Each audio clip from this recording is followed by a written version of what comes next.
Hello everybody. I want to talk a little bit about riding a horse that is a little bit defensive when it comes to accepting your leg aids, especially in the trot and in, the beginning stages when a horse is younger and has perhaps had some incorrect training or has become nervous or has basically shut down to the rider's aids due to some less than productive training. And so what you have to do is you have to start out, of course, with riding large, generous shapes and patterns. But then also there comes a time where you say, okay, so we have had a lot of figures of 8 and serpentines and circles and straight lines across and all these different things. Now let's put together a pattern that has a little bit of a corner here and there, a straight line and a circle. And within that perhaps we find a place where maybe we even have a little bit of a trot-walk transition. And you can see I've put 4 cones up here. They're approximately a little bit larger, around a 20-meter circle. And I'm just going to start putting Spidey here into a medium walk. And we're just going to go around the parameters just so that he remembers this is approximately where we're going to stay. It's also always helpful for the rider to tune in to a specific mode and have a little bit of a plan rather than riding round and round and round. And so what I'm going to do is I'm going to start him into the posting trot and just go around this rectangle or the square here for a moment and just see how that goes. Come on, my Zisa. Yeah, and you can see already, not so nice right away, but we're going to go anyway. So when he pushed back into my legs for a moment there in the beginning, as you might have seen, I took my legs off and started over with the conversation. That's pretty much the gist of any resistance. Right here, he's starting to slow down again.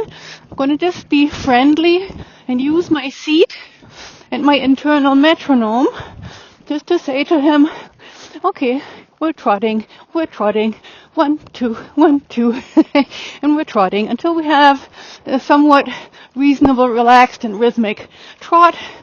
And then I might go around this corner here and say we're going to do a little bit of a circle. And you can feel the tail swishing. I don't know if you could see that. A little bit of a hesitant behavior here just for a moment. And I'm going to go take him around on the straight line again here. So, and he's just watching me. He's just saying, okay, I get what you want. Let's just see. And you can see the second circle is already a little bit more fluid feeling. He's not that opposed to that. And we're going to go straight again here. And we'll do one more circle around the next cone. Good boy. So, yeah. So, and these circles are, depending on your horse's developmental stage and your own feeling and sense of, how tiny and how big they should be to be comfortable. That's up to you. But here's the idea is going straight again. First we're going to do a few steps of walk. So, and right back to a trot. Come, so. And you could see how delayed that was, right? Walk again and trot. Come. Better. So I'm going to stay in the sitting trot here for a moment and walk. Good boy. And trot again. So around the corners in the trot. And then when I come to the straight line, a few steps of walk. And then trot again. Come. Gently cupping my legs around him. My lower legs. Come here. See, there you see the resistance. He got a little bit, got a little bit verklempt again. No big deal. This is why I'm doing this with him. And then I'm going to go 2-point him here for a moment because you could see he started to curl up. Whoop. There goes the cone. No big deal. And I wanted him to be, not stuck in this, we must finish this pattern at all costs. But I also want him to, stay in a place where, yes, not everything is smooth. Sometimes the little anxiety creeps back in. He stops. He doesn't react to my legs. And then I'm going to say to him, okay, fine, we'll take a little break. And then we'll take the whole thing to the other side, right? So that is always the gist of any of these exercises and the best plans that you can make for all these different patterns is to be ready to change your plans, right? That is the gist, that is the main part of, riding with a sense of what you can do that's doing right by the horse, right? So we're going to go and pick up the reins again here. I'm just going to gradually go from shoulder to shoulder. You can see immediately when I take the reins, he's just a little bit tenser than he was a moment ago. And then he's going to see if I do anything that he might not like, take my legs off, and then I'm going to go back into posting trot here. So, and a little bit of a corner, a little bit of a straight line, and that's all how we begin always. Regular rhythm with as much relaxation as we can muster. So, good boy. A little bit of a corner, and a little bit of a straight line. A little bit of a corner, and a little bit of a straight line. Right? So, now I'm going to try a little circle around this cone here, just to see how he feels on a smaller curved line, where he has to take up a little bit more weight on the inside hind leg to manage all this. This is actually quite nice. Straight again. So, good boy. Come. So. Now that little 10-meter circle here. So, inside shoulder is back, inside leg is predominantly driving. Whee! We're coming. So, very nice. We're going to do one more here. Yeah, and you can see it's never quite consistent. Come. There he's like stopping and slowing down for a moment. I don't really care. I don't want to go after him with big heroic efforts.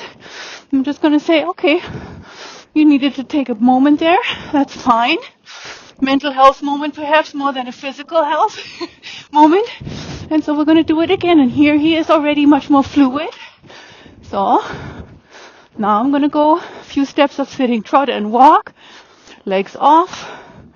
Trot again. Sitting trot around the little corner here. Yeah. And I can totally feel how uncoordinated this big horse is. He's so young still. And steering isn't quite, a sure thing at all. And so my riding might be a little bit more spelling it out than I could, on a horse that's a little bit more farther along, or a little bit more educated already. But you have to start somewhere, legs off if you become stagnant, a little bit of trot when you can. If it's not exactly at the places where you hoped they would be, in this case, in this very beginning stage here, it's totally fine. You're just going to go and go by your intuition. Breathe out in the down transition. Breathe in the up transition. So, and then I'm going to go into posting trot and 2-point again. Let him stretch a little bit. So, good boy. So that every little segment ends with relaxation, even in the trot.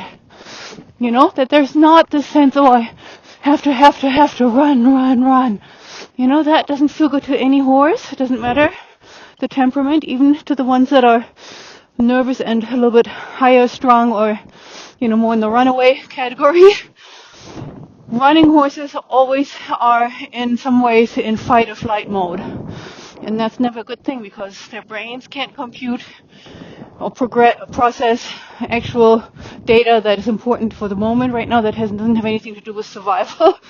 And so right there, it's also a safety concern for the riders, right? Do I want to ride a horse with that much, forward and action and heroic movement when most of the time the horse might be in a state of, really not a great relaxation, where they can actually enjoy and learn and have a conversation with you, because if they're not relaxed, so all the channels are blocked, pretty much. That's what it comes down to, right? So that's enough for today. Just wanted to show you a little bit of how things start and, give you some ideas on, how you can play with these elements yourself. And with that, I wish you a happy day and happy riding. Thank you so much, Spidey. Thank you.